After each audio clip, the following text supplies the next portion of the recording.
ulam mo. Uy, grabe, hindi yan akin. Ito yung ulam ko. Lahat yan. Ama na diet. Baka may evap tsaka suka. Tamang ganun din.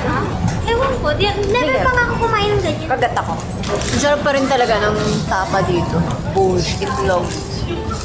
Ayokong ganyan. Akala ko parang sa picture. Ay, oo nga. Diba, medyo nakatfish ako. Ito yung nasa picture. Naging ano Ayos yung loob. Ganun. Chur-chur naman yung picture nyo, ha? Yung in-order mo versus yung naman. Charot lang. Reality. Don't judge a book by its cover. Yeah. Baka maano tayo. Yes. Okay lang. Okay naman. Thanks. Baby! Diba? Sarap ka. Kaya bilis maubos ang top silog. Ganyan no. Hindi mo man try yun. Yung liter mo. Hey! Ito,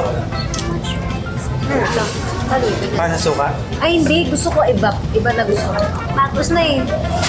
Bumili ka ng suka. Sabi mo.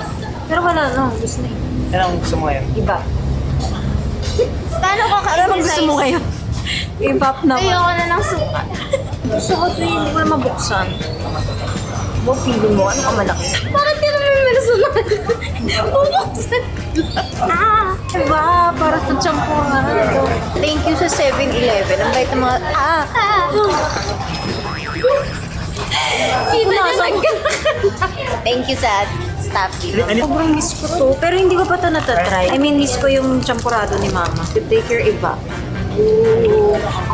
Ganyan talaga ako kumain. Ang dami lang. Till it becomes sopas. Harap mo lang. Laging gumaganyan mukha mo sa convenience store. Tignan mo, ang sarap. Ah! May dilis ba yung champurado nyo?